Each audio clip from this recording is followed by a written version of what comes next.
donde chat y después partimos con lo que tú quieras, que yo creo que es hondo. Un programa donde Sí, bueno, se están abordan temas temas de actualidad. está también el tema de La agenda cultural de la que zona, el 69% entrevistas de del los ámbito chilenos prefiere nacional que e el internacional, 24% revelando, es presentado y auspiciado por Asofar AG, Asociación de Oficiales de la Armada de Chile, Asociación Legal. Con ustedes, revelando en Radio Portales de Valparaíso. Como medio feminista. Queridos amigos, buenas tardes, bienvenidos. Hemos retornado después de unas largo feriado de fiestas patrias. Hemos vuelto, bueno, partimos ayer lunes, por supuesto, con los jóvenes del lunes, y aquí estamos como cada martes en Revelando, el programa que auspicia para ustedes gentilmente Asofar AG, Asociación de Oficiales de la Armada de Chile en Retiro, Asociación Gremial. Muchas gracias a Sofar. Y en Radio Portales, y gracias a nuestro Marco Antonio, se me había olvidado, en tanto tiempo que no lo veo, se me había olvidado, hola, nuestro representante por Sofar, el DJ, y están gritando por ahí. Y gracias a Radio Portales de Valparaíso, la radio de la región de Valparaíso, la Radio Isidro, la Radio Ancla, nuestra radio. Gracias entonces a Claudito Alvarado, que tampoco lo había visto desde el día 17 de septiembre, cuando hicimos aquí la semifonda. No nos ganamos ni un premio, ni uno, nada, ¿te acuerdas? Claro. Y saludos también a, no, la negrita, no, perdóname, no, además hubo como, ya, no importa. Y saludos también a Marcelo Cabeza, que tampoco se sacó premio ese día, nuestro DJ titular que está en el estudio principal de Portales. Bueno, bienvenidos, cariños a todos, un gusto de estar aquí. Hoy día, como cada martes, bueno, no como siempre, porque no está nuestra Orieta Ramírez, nuestra periodista, está trabajando en Viña del Mar y no alcanzó a venir, pero está con nosotros, está con ustedes Eugenio Guerrero, nuestro periodista de Venezuela, importado desde Venezuela para acá, y quien les habla, Pilar Soberado. Eugenio, ¿cómo estás? Buenas. Perdón. ¿Cómo estamos, Tú Pilar? llevas perdido un año. Yo dije, este niño se fue. Sí, estaba un poco en muchas actividades en la Fundación para el Progreso. Hemos estado bastante activos, pero ya retomé y traté como de pasar los conversatorios, los círculos de lectura y todo ello. Me imagino que para cualquier día, menos para el martes. Exactamente, Ya. Para cualquier día, excepto Ya. el martes. Muy bien. Justo eso, pero igual estamos acá para tratar de compartir todo este tiempo que no he estado por acá. Harto que conversar. Así es, sí. Oye, La noticia es la orden del Eugenio, día. muchas. Oye, Eugenio Guerrero, primero, ¿cómo estuvieron tus fiestas patrias? Primero, ¿cómo estuvieron tus fiestas patrias? Luego, ¿qué te ha parecido todo? Si quieres, porque eso no lo hemos podido conversar, ilústrame unos minutos sobre las fiestas patrias venezolanas, independientemente de quién está, porque las fiestas patrias son de todos, independientemente de quién gobierne. Así que, tema 1. Perfecto.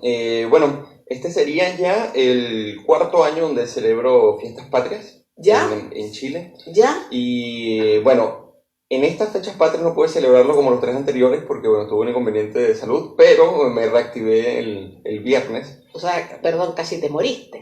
Sí, Pero resucitaste. pero resucité. Y mire, y normalmente en Chile se le pasa muy bien porque tiene la peculiaridad de que las fechas patrias es, podríamos decirlo así, monopolio de la sociedad civil. Y fíjense, primero está lo civil y luego está lo militar como elemento primordial de la celebración de las fechas patrias. ¿Ya? Venezuela es muy distinto porque... A ver, hay un día de Sí. de independencia, de gloria a las Fuerzas Armadas, por ejemplo. Sí, tiene su fecha igual, ¿Ya? el 5 de julio, pero el tema es que a pesar de que nosotros tenemos nuestras celebraciones a partir de tal fecha, normalmente están monopolizadas por los militares. A ver, ¿siempre ha sido así o esto se Siempre, agudiza? Siempre. O sea, lo que pasa es que, bueno, tienes actividades por parte de las alcaldías, tienes actividades por parte de las gobernaciones, que son actividades culturales, o sea, como para no dejar pasar el hecho de que, bueno, tenemos próceres trascendentales, en este caso Simón Bolívar, Ya. pero como el arquetipo del hombre fuerte en Venezuela parte incluso en la parte de Simón Bolívar, entonces ha sido como que si la fisonomía del poder político en Venezuela fuera determinante por el hombre fuerte, y como el hombre fuerte pertenece al estamento militar, Ya. o la sociedad militarizada por Sí. los hechos independentistas, entonces es un patrimonio monopolizado por Ya. el Estado. Ya, yo luego te voy a hacer un alcance, no quiero olvidarme. Ya, Simón Bolívar, ya. pero te lo hago después, para que tú sigas con tu opinión y tu... Entonces, claro, es distinto cuando tú ves la relación, porque en Venezuela se celebra, o sea, tiene diversas celebraciones, y los diciembre, más que nada, las navidades son bastante encendidas, son muy buenas, son celebraciones que duran los días tradicionales, pero que se extienden en el sentido de que comienza en noviembre y ya apenas terminando enero seguimos con... Reyes. Sí, lo que pasa es que son compartir familiares, no es tanto como quien dice el carrete, porque eso sí forma parte del 24, el 31 de diciembre, pero en el sentido del compartir familiar, el viajar, el visitar a los familiares fuera de la casa, ese tipo de cosas, ¿no? Y en Chile lo que ves es que forma parte de la sociedad civil celebra el cumpleaños de Chile y les gusta, lo espera siempre todo el año, y eso le da un elemento también vigoroso de la identidad nacional. Entonces la identidad nacional es definida por la propia sociedad civil y no necesariamente por lo que dice un caudillo de turno o una tradición monopolizada por los militares. Y eso, entonces yo la pasé bastante bien, siempre la paso bastante bien. Mi familia chilena celebra muchísimo, hace grandes... Perdona, tu familia es chilena de padres, ¿no? Sí, por parte de papá. Que ellos no se fueron de Chile. Sí, bien, ellos se fueron por unos años y luego regresaron. Ya. Entonces, pero mi papá se quedó en Venezuela. Sí, tu papá que se fue por el 73. Exactamente. Ya. Entonces, y bueno, ellos hacen grandes celebraciones y ya como que estamos acostumbrados al asado, a la empanada, al vino, al terremoto.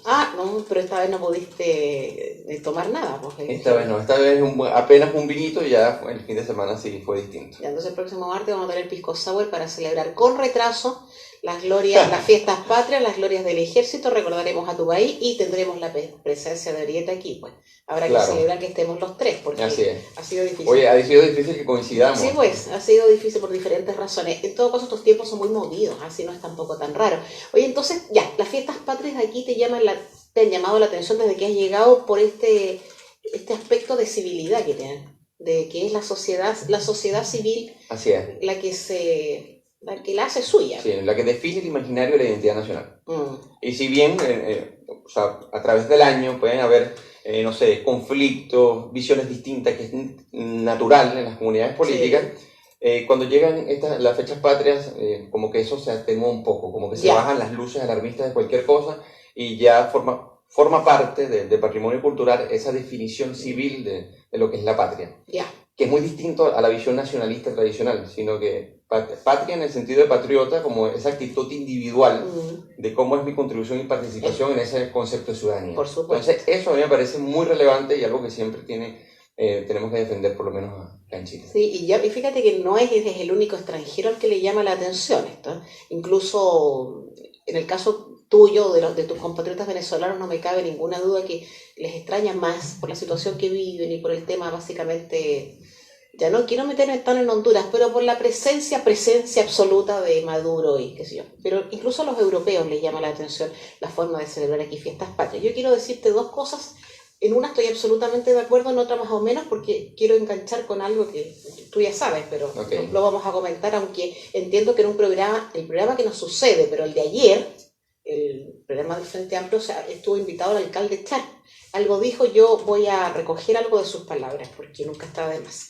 Bueno, lo primero es que en las fiestas patrias nuestras sí, hay mucho de civilidad, hay mucho de unión del pueblo, de todos, sin perjuicio de que sean los grandes líderes de las fiestas patrias son los militares, porque nuestro origen como república obedece a la acción militar. Que eso es...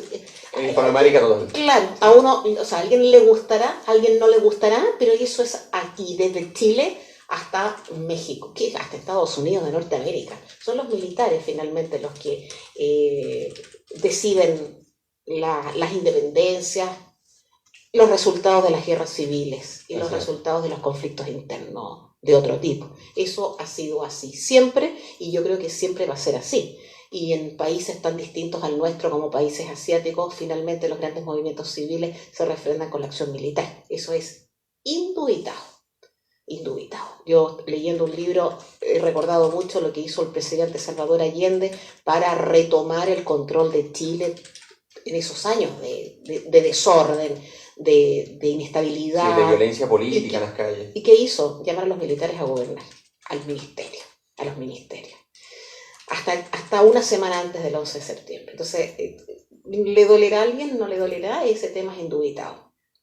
Pero, estoy de acuerdo contigo, pero lo que no estoy de acuerdo es en esto, en que, si bien es cierto, durante los días de fiestas patrias, los conflictos bajan, ¿no es cierto? O por lo menos tú abres el diario, no leías ni las 40 horas, ni la acusación contra Marcela Cubillo, nada, ni el fuego amigo, como se llama a lo que hablan por los diarios dirigentes del gobierno, de los partidos. Pero hubo una actitud, Eugenio, que es muy nuestra, pero muy de la zona, y te la voy a hacer presente a los auditores. Algo se criticó al señor alcalde de Valparaíso porque el día 18 de septiembre en la tarde, entiendo, estuvo en las ramadas del Parque Alejo Barrio, que son las ramadas oficiales. Ahí se inaugura la ramada oficial de Valparaíso para los festejos de fiestas patrias. Y entiendo que estuvo el alcalde bailando cueca, inaugurando y bailando cueca. Nada de raro. Obvio, es lo que tiene que hacer además. Sería medio feo que además no bailara cueca. Parte de la chilenidad. Yes. Y tiene que saber bailar cueca. Punto. Se acabó el tema. Ya. 2. Alguien, entiendo que un senador de la República, UDI, Iván Moreira, lo criticó porque bailó cueca con un travesti. Yo encuentro que esa es una crítica absurda y destemplada. El alcalde puede bailar con quien quiera. Con su madre, con su hermana, con la novia, con la amante, con un hombre, con quien quiera. Ese es un tema que ni Moreira ni nadie tendrá que criticarle. Él, perdón. Y bailó en la fonda que organiza el grupo Afrodita ahí arriba en las ramadas del Alejo Barrio. Nada que criticarle, nada que discutir. Lo que yo sí le critico al alcalde, igual que entiendo que a 9 concejales de los 10 que forman el Consejo de Ilustre Municipalidad de Valparaíso, es que ninguno estuvo en la parada militar del 18 de septiembre en la avenida Pedro Montt. Tú sabes, Eugenio, que en Valparaíso, esto se hace en Santiago el día 19, que es el Te Deum nacional, y la parada militar en honor a todas las glorias del ejército.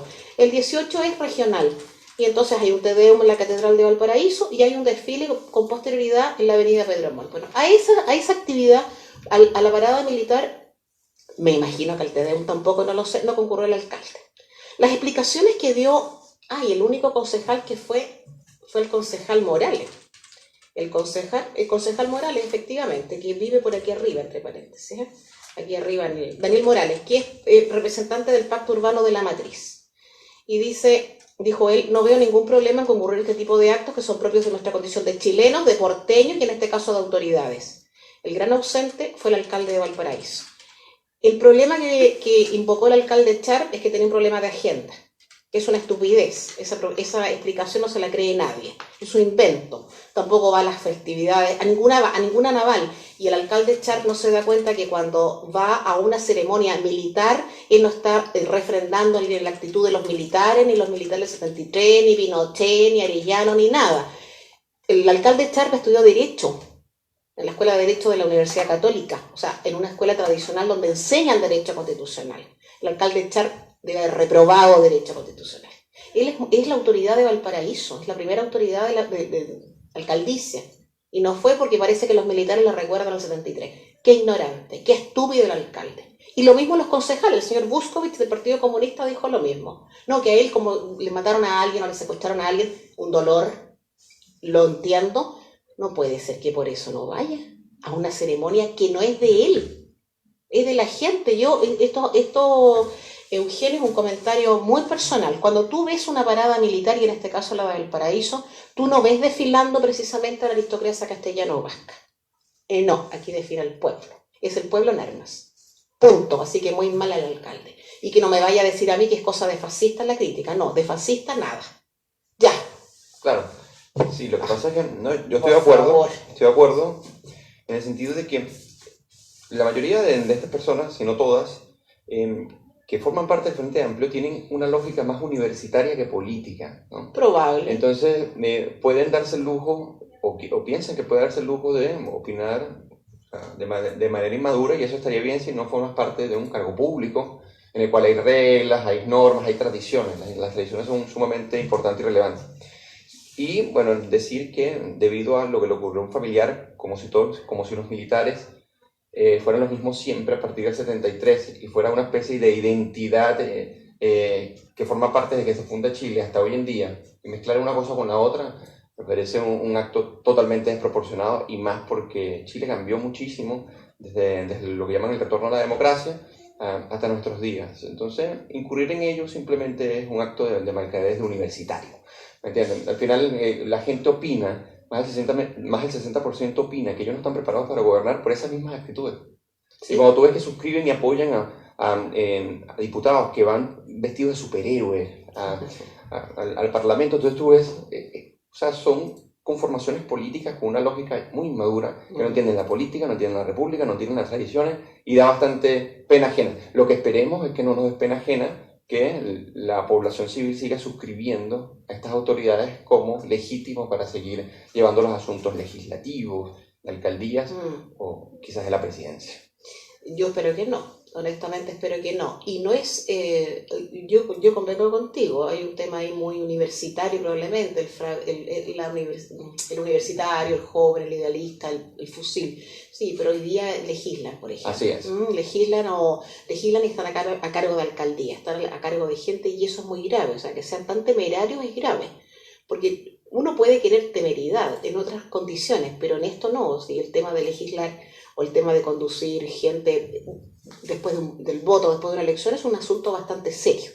Y yo creo que teniendo las experiencias que tuvimos en Chile, no solamente el 73, antes también, es altamente grave y preocupante que todavía haya gente que se sienta caudillo, y caudillo básicamente de la ultraizquierda, que desgraciada o afortunadamente, habremos de decir desgraciadamente para los pueblos, el caudillaje ese no resulta.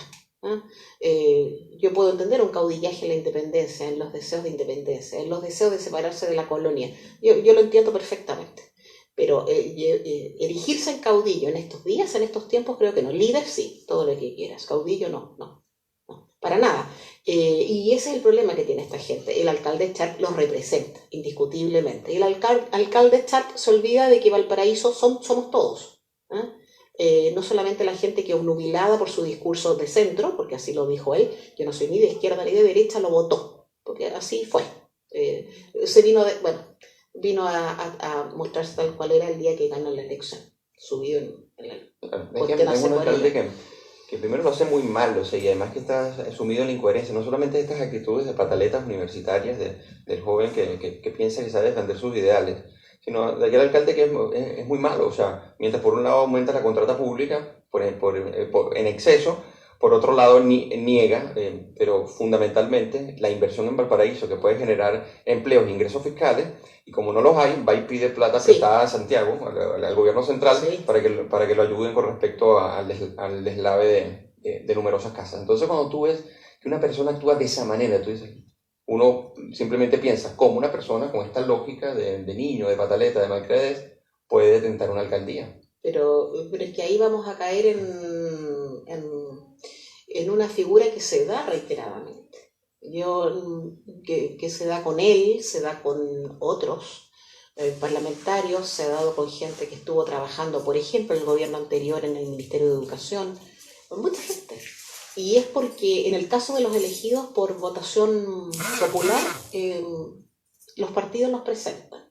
Y los partidos los presentan, la izquierda en este caso, también lo hace la derecha, que también los presenta monos ahí, pero lo hacen con esta aura de que son modernos, de que son jóvenes, que fueron dirigentes universitarios, que salieron a la calle a gritar, a oponerse. Eso es. El problema es que esos partidos de izquierda, como también lo hacen los de la derecha, se olvidan que tienen que presentarnos a buenos candidatos. Como, no necesariamente a Sócrates ni a Homero, pero tienen que presentarnos a gente buena, porque tienen que darnos la oportunidad de elegir a lo mejor. Y quizás no a lo mejor, pero por lo menos a lo bueno. Así es. Pero si no me lo presentan, si no nos los presentan, tú votas por eso menos malo que tienes. Y llegamos a absurdos como los legisladores que tenemos. No digo que todos, pero varios. Entonces, da pena.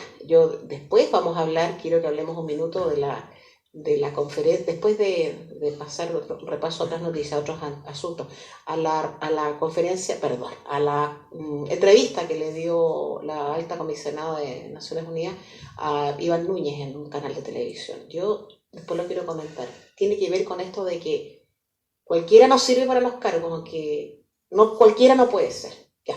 Así es. Oye, Eugenio, ¿qué te parece que conversemos ahora? Mira, ¿a dónde saltamos? Ahora para conectar junto a lo que estás diciendo, que yo estoy de acuerdo contigo, estoy de acuerdo porque al final el rol de la ciudadanía es tratar de exigir lo mejor de su ciudadanía para detentar cargos políticos, ¿no? Tiene que haber ahí una reciprocidad que en calidad por lo menos coincida, ¿no? Y tú lo ves en esta lógica que es universitaria y que no solamente forma parte del Frente Amplio, sino jóvenes que provienen del Partido Comunista. Y uno de los temas relevantes hoy en día es el tema de las 40 horas. Por ejemplo, o sea, una de las cosas que a mí me preocupa... ¿Cuál es tu idea del tema de las 40 horas, Eugenio, en el sentido de qué crees que pasará con ese proyecto? Mira, lo que pasa es que la democracia cristiana, que hasta hace poco tenía mucha legitimidad por ser supuestamente aquel eslabón perdido de los consensos, ¿Ya? Ahora suscribe un proyecto que viene perfilado por el Partido Comunista, y que en este caso lo perfila Camila Vallejos, que no tiene un análisis costo-beneficio, que no tiene una justificación técnica, que no considera los costos que tendría y el aumento del costo laboral que le implicaría en la clase media y en las pymes, y de igual manera lo suscribe. No le interesa que la emergencia de solicitar al Tribunal Constitucional que eche para atrás el proyecto de ley. Entonces, eso es algo que a mí me preocupa, porque al final de cuentas, cuando tú ves cuáles son los temas en agenda que propone el Partido Comunista, son los temas en agenda que hoy en día se quieren debatir dentro del Parlamento, que es el tema de las AFP, que son agudizar reformas tributarias, que son cambiar, en este caso, el clima laboral con respecto a lo de las 40 horas, y que si bien las intenciones pueden ser legítimas, pero otra cosa es cuál es la factibilidad de tus intenciones. ¿Y tú crees que las intenciones son legítimas? O sea, no legítimas, son reales. Yo creo que ellos saben perfectamente que son proyectos truncos. Claro, o sea, tiene mucho demagogia, ¿no? Sí. O sea, al final de cuentas, ellos que no trabajan, o sea, que no trabajan ni un tercio calculado y publicado, no trabajan ni un tercio de lo que trabaja el chileno promedio, se ven afectados supuestamente por las 40 horas y intentan empatizar con la población civil, que ellos dicen que se ven afectada por el tema de las 45 horas. Entonces, bueno, está la disputa de bajarlo hacia 41, 40. El tema es que todo elemento que colocan en agenda dentro de sus planes políticos forma parte del debate del Parlamento, y eso es bastante preocupante, porque cuando tú tienes la democracia cristiana con Iván Flores, que pone en la tabla, el presidente pone en la tabla después del retraso con respecto al proyecto de ley para que en octubre se vuelva a considerar el tema de las 40 horas, tú dices, bueno, te preocupa porque no sabes al final de cuentas quiénes son los aliados de la democracia, hacerle guiños al Partido Comunista con respecto al proyecto de las 40 horas y no medir a largo plazo, ¿no? La política dejó de pensar en el largo plazo y comienza a pensar en el corto plazo. Ahora, ¿qué pienso yo? Yo pienso que si las cosas siguen así, puede ser aprobado sin la gradualidad y sin tomar en cuenta el tema de la flexibilidad laboral que propone el presidente, pero aparte de eso está pasando a otro sitio, que es el del 4% administrado por el Estado o no. AFP. En las AFP. El 69% de los chilenos están de acuerdo en que las AFP administren ese 4% de cotización más. Pero la mayoría se opone, dice que tiene que hacerlo el Estado, que hay que subirlo un 1,5% más y que debe hacerlo el Estado. Entonces, cuando uno dice, bueno, ellos están en contra de la propia opinión de la ciudadanía, ¿les importa realmente la ciudadanía con respecto a sus proyectos? Entonces, cuando uno ve que estos son los temas que en el Parlamento se discuten, que no tienen análisis costo-beneficio, que no tienen la menor idea de cuáles son las consecuencias que van a generar, y se toman tan en serio, y la democracia cristiana, que tenía cierto prestigio hasta hace poco, suscribe este tipo de cosas de manera acrítica y irracional, uno no sabe qué esperar. No sé, vamos a comentarlo a la vuelta. Vamos a hacer una pequeñísima pausa musical y volvemos. ASOFAR AG, Asociación de Oficiales de la Armada de Chile en Retiro, Asociación Gremial. Queridos amigos, hemos regresado con esta música tan moderna, como dijo nuestro Claudito Alvarado. Es que son dos españoles, pues sí, por eso. Ya que como nos independizamos, o sea, no se celebra el aniversario, no fue el aniversario de la independencia, bueno, relacionado con la independencia, con los deseos de independencia de Chile y de España, pusimos a los españoles, al Alex Sintek y a Ana Torroja. hemos vuelto revelando, estamos aquí este martes. Y son las 18:35, para que vean que estamos en vivo. Me olvidé de saludar, no, son las 18:36. Sí, perdón, me olvidé de saludar a nuestros amables auditores, a los que se encuentran en Chile y en el extranjero. Espero que los que están en el extranjero y que alguna raíz o alguna relación tienen con nosotros hayan celebrado también nuestras fiestas patrias. Muchos cariños a todos y como siempre un gusto estar aquí. Bueno, hemos regresado y aquí nuestro Eugenio Guerrero de Venezuela, nuestro periodista, estaba aquí explicando lo que a él le parecía grave, le parecía preocupante, el que haya proyectos que se estén discutiendo, o sea, que los proyectos que se discuten en el Parlamento hoy sean los que son, eso es específicamente, Así es. Que son los temas presentados con esta cosa agradable de lo popular. Trabaja menos, gana lo mismo. Mentira. Cerca del Parlamento nuestro, del Congreso, por ahí por la calle, bueno, no cerca, pero ahí en la calle Pedro Montt hay unos carteles escritos en celeste que dicen: vamos por las 40 horas, 8 horas de trabajo, 8 horas de... Yo decía, pero esto yo no creo que nadie lo crea, del montón de vendedores ambulantes que están en esa calle Pedro Montt, que lo crea, pero suena atractivo. También suena atractivo el tema de AFP, porque el lema es no más AFP. Si el tema de la AFP estatal y la administración del 4%, como que yo no sé si queda atrás, no debería, pero la idea que está en el inconsciente es no más AFP. Y después de la AFP, ¿qué? Y lo otro es, bueno, esos son los dos más... la reforma tributaria, o sea, ¿qué se quiere con lo tributario por parte de la izquierda más ultra? Bueno, al final son temas que diseñan ellos, que se diseñan a puertas cerradas en algún partido político, que sea el socialista, específicamente el comunista, y que realmente salen al Parlamento, tienen buena aceptación y de paso se retoman para que se tomen tan en serio que incluso no hay capacidad de hacer consenso. O sea, cuando sale por lo menos el presidente del Senado a decir que el dique de contención tiene que ser perenne, sí, casi, contra el presidente Piñera para cualquier proyecto, entonces para ellos sí están. Pero la democracia cristiana, cuando ve que se acercan proyectos de este calibre, sin ningún tipo de juicio técnico y sin asumir las consecuencias, y luego lo retoma para que se cumpla, es donde tú dices, bueno, nuestra democracia está conformada por qué tipo de organizaciones, porque está bien, los parlamentos están bien para que se debatan cuáles son las múltiples opciones y se discutan. El problema es que si tú no tienes criterios técnicos para determinar qué es lo que pasa o lo que no, entonces simplemente la demagogia es la que impera. Pero, Eugenio, ya, sí, de acuerdo, pero tú comentas el tema del rol que debería jugar la democracia cristiana, ¿no? Pero la democracia cristiana está jugando un rol en todo en este gobierno, este segundo gobierno de Sebastián Piñera y de la coalición de derecha, de centro-derecha. Lo que quiere la democracia cristiana es, como de lugar, poner a un candidato de su fila como presidenciable. Porque ¿qué otra cosa va a querer? Claro, porque esta actitud que tú comentas, que sí fue en algún minuto, estuvo conversando muy parlamentariamente con el gobierno, y ahora no, ahora apoya el proyecto de 40 horas. Eso es porque quieren tener un presidenciable presidente. Quieren volver al poder, que yo creo que es imposible, como el partido más importante del gobierno. ¿Qué otra cosa van a querer, Eugenio? No, claro, es que yo estoy de acuerdo. Lo que pasa es que el tema es que lo hacen en detrimento de la racionalidad política, eso es lo que me refiero. Y si bien estamos claros que la racionalidad no impera en los asuntos políticos, no. En Chile, que era como el foco, o como especie de la bombilla que iluminaba el faro a Latinoamérica respecto a cómo se debe manejar la institucionalidad, de repente comienza a mermar por la actuación de partidos políticos que son históricos y que tienen buenos precedentes quizás. Entonces, por ejemplo, o sea, cuando yo toco el tema de las 40 horas, el tema del 4%, el tema es más y más Estado. El Estado determina, el Estado impone, el Estado se hace cargo. Esa no era la noción tradicional de la sociedad civil chilena, de clase media, motor de la economía, que hace progresar el país, sino que ahora es el papel del Estado el que va a permitir esto, el que va a empujar esto, el que va a determinar esto. Entonces tú dices, bueno, ¿de dónde salen todas estas propuestas?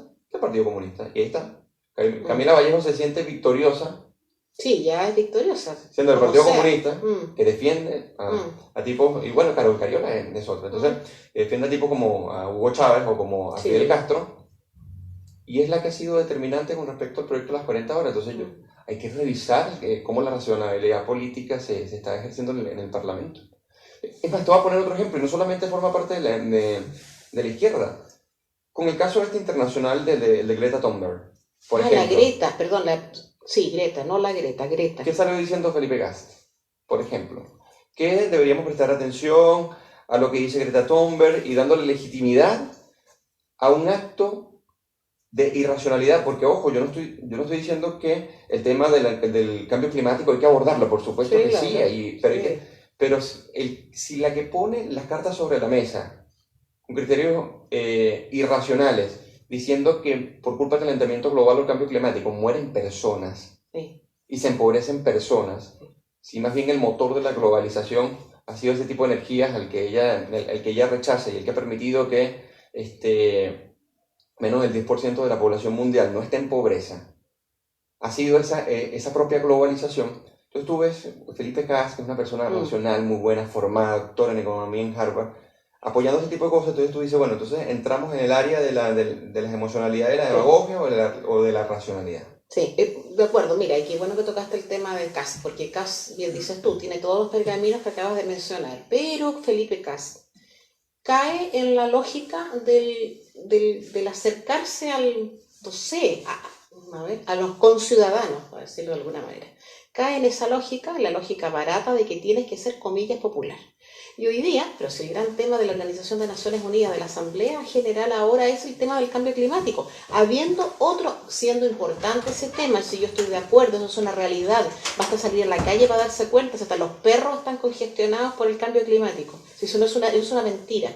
Pero habiendo temas dramáticos como por ejemplo el tema de Venezuela, el tema de Nicaragua, el tema de Siria, el tema de Yemen, el tema de Hong Kong. Pero por supuesto, entonces uno dice, a ver, tenemos que solucionar los otros temas porque es que ahí sí que muere gente todos los días. Y es que ahí sí que mueren, no voy a decir millones para no caer en la exageración, miles de niños de desnutrición. Y ahí sí que hay un montón de desplazados. Perdón, auditores, a toda esa gente desplazada, huida de la guerra, huida de la persecución, como puede ser en Venezuela o en Nicaragua, a esa gente que huye de la pobreza, el tema que más le interesa no es el calentamiento global y no es el cambio climático, aun cuando sí les interesa. El tema que más les interesa es estabilidad en sus países.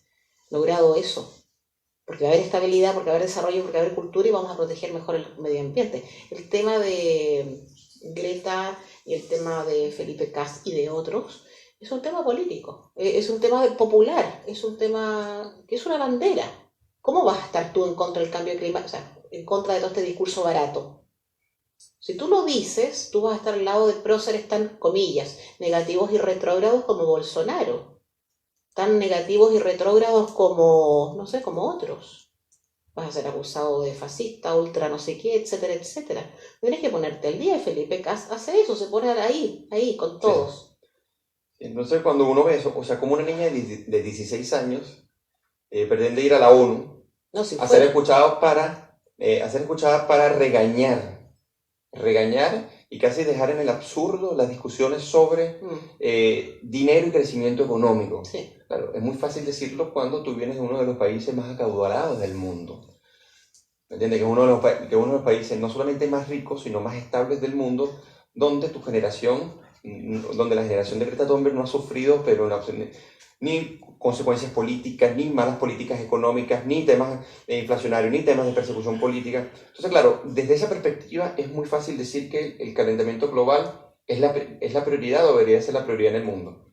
Pero eso siempre y cuando tú lo analices desde tu punto de vista ideologizado, porque al final es parte de unos padres que ideologizan a la niña y que con base en su padecimiento de su enfermedad, lógicamente la vemos con una reacción que yo no me atrevo a decir que es una manipulación de ella, sino que realmente lo siente piensa que es el principal tema relevante. Para mí sigue siendo la pobreza, para mí sigue siendo los conflictos políticos, Sí, claro. los desplazados, Por que supuesto. son temas fundamentales, y que si bien debe estar sobre la mesa el tema del calentamiento, o sea, del cambio climático, no es el principal tema del mundo en este momento. No, pero esto del cambio climático, y con profundo respeto por quienes piensan en contrario, es como estos otros grandes temas que son importantes, pero no son los más importantes, que son el tema de esta ola feminista ultranza, el tema de la transexualidad, el tema del matrimonio igualitario, etcétera, etcétera, estos movimientos nuevos.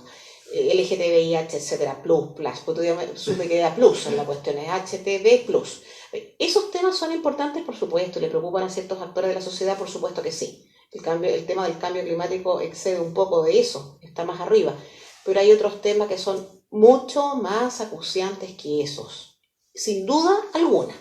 Sin duda alguna. Yo lo que no quiero es tener a gente bajo el umbral de la pobreza, y no quiero que gente muerta, como pasa ahora mismo, está pasando en la zona del Oriente. Yo no quiero eso. Yo tampoco quiero gente contaminando, por supuesto que no. Pero está lo otro. Entonces, esta niña, esta chica, yo creo que, claro, hay que escucharla como, me imagino que le van a dar el Nobel de la Paz, entre paréntesis. Sí, bueno, ella argumenta que ¿No? los políticos de ahora traicionaron Sí. a su generación. Sí, lo escuché. Wow, pero qué gran traición haber crecido en la generación quizás más acaudalada, que disfruta de los principales beneficios del progreso económico, tecnológico, comunicacional, en donde el poder político se ha fragmentado, en donde a partir, por ejemplo, mira, es apenas en el 2007 donde se puede decir que el mundo pasó de vivir, en la mayoría, en el campo o en sectores rurales, y ahora vive en las ciudades. Y este progreso ha sido tan impresionante como el acceso a las comunicaciones, a los mejores estándares de educación, a la salud, ha permitido que la gente sea menos controlable, por un lado, y que tenga unas condiciones de movilidad jamás antes vistas. Por ejemplo, en temas de inmigración, antes inmigrar era muy complicado. Ella ahora puede viajar en velero y regresarse haciendo viajes cortos, y antes eso no era concebible. Incluso desde el 2000 hasta ahora pasó de 178 millones a 258 millones la cantidad de personas que viajan por el mundo o que viven en países donde no nacieron, porque esta revolución de la movilidad parte de ese progreso que le permite a ella viajar por el mundo, que le permite a ella ser parte de una generación acaudalada de un país sumamente interesante, que tuvo un desarrollo industrial, un desarrollo económico que fue ejemplo para el mundo por muchísimo tiempo. Y por eso es reducir el problema mundial al cambio climático. Me parece absurdo, pero también la plataforma que le dan el liderazgo mundial a Greta Thunberg, porque al final se ha convertido en una religión. Aquí no hay discusión. Ella establece un ellos contra nosotros acá. Sí, sí. Y que si ustedes no quieren, el cambio viene. ¿Qué cambio? Sí, no sé. ¿A través de qué cambio? No lo sé. ¿Cuál es la crítica sustancial realmente con respecto al cambio climático? ¿Existe acaso un plan de asesores que tiene unas políticas públicas efectivas para que el cambio climático se atenúe? ¿O lo que vemos más bien es un aprovechamiento de su propia madre de vender su libro Los 7 días, de que Greta Thunberg aparece frente al Parlamento sueco reclamando con respecto al cambio climático? Entonces hay tantas cosas que hay que tomar en cuenta con respecto a Greta Thunberg, pero ni siquiera darle la importancia que se merecen los verdaderos problemas del mundo. Pero claro, y en ese mismo camino, la ministra de Medio Ambiente se reunió con ella, la Carolina Schmidt. Yo digo, a ver, perdón, viste, ahí, otra vez, ¿para qué? Si la niña tiene 16 años y puede decir todo lo que quiera, por supuesto que sí. Yo tendré sobrinos, y todos aquí tendremos sobrinos o hijos que también tienen unos discursos bien importantes con respecto a la contaminación, y con respecto al fumar, y con respecto al alcohol. No, al alcohol no. Ya, pero ¿para qué una ministra de Estado? ¿Para qué? A ver, ¿para qué? Van a conversar de igual a igual, porque ella, como dices tú, es ella contra el resto. ¿Qué le va a plantear? Está todo mal. Y yo me hago una pregunta que a mí me anda rondando desde hace harto tiempo. La energía más contaminante es la que proviene del carbón, ¿cierto? Bien. La menos contaminante es la que proviene del agua, de la energía, sí, ¿no es cierto? Bien. Pero en Chile no se pueden construir centrales hidroeléctricas, porque los ambientalistas se oponen. Me imagino que ella también se opone. A ver, ¿cuál es la solución para eso? ¿Cuál es la alternativa a algo de esa naturaleza? Y que el cambio de la alternativa a las energías fósiles la está desarrollando el propio progreso del sistema global, mundial, que podríamos llamar sistemas capitalistas o de libre mercado. Sí. Entonces, cuando lo que existe es un rechazo a la globalización, al progreso económico para desarrollar las propias...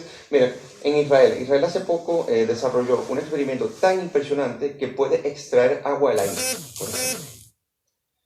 Ha llegado, o sea, el nivel de innovación que tiene por lo menos el Estado de Israel y que ha generado la propia tecnología a cambiar las energías fósiles a energías alternativas para no contaminar, en el caso de los vehículos, por ejemplo, es impresionante.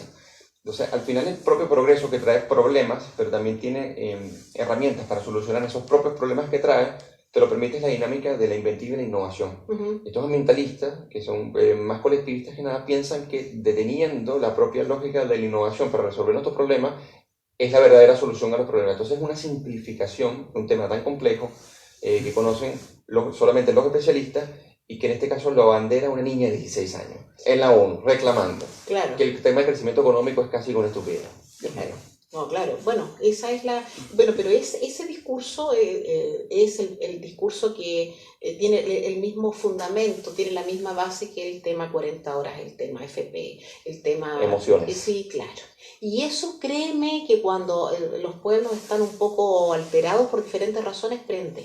Entonces, claro, nosotros también vamos a tener ambiental... Imagínate que la COP25 es aquí.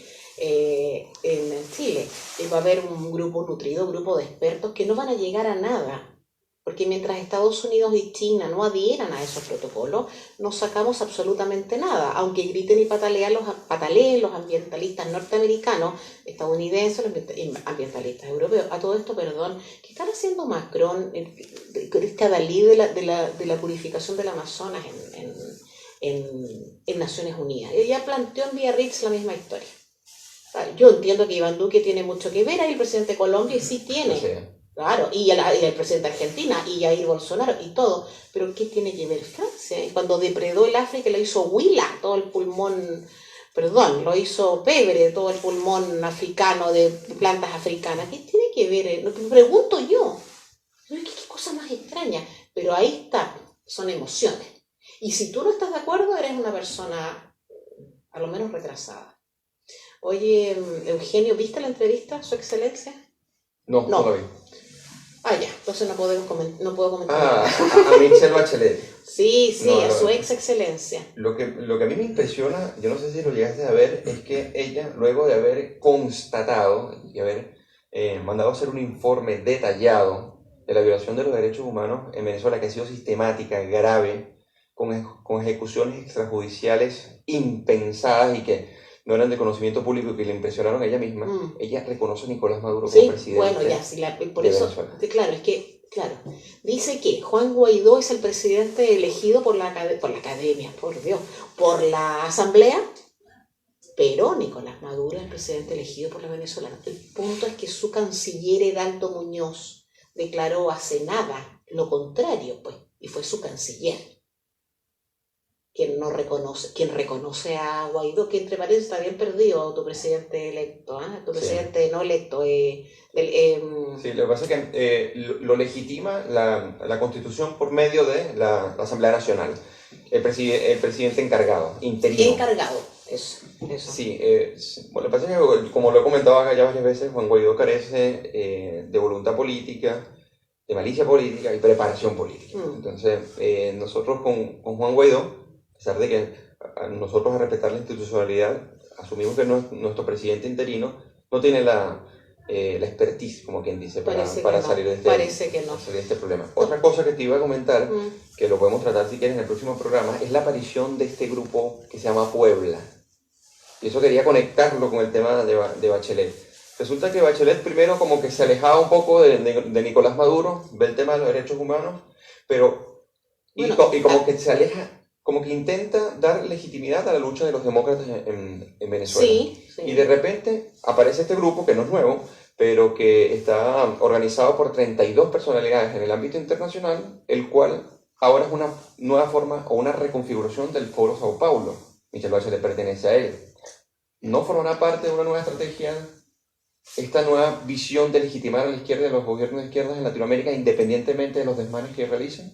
Es la gran pregunta que nos hacemos. La vamos a dejar pendiente para el martes que viene y vamos a ver, a enclachar esta figura, este grupo, con el tema del foro. El foro en Sao Paulo estrictamente no se ha terminado, tuvieron su reunión hace poco en Caracas.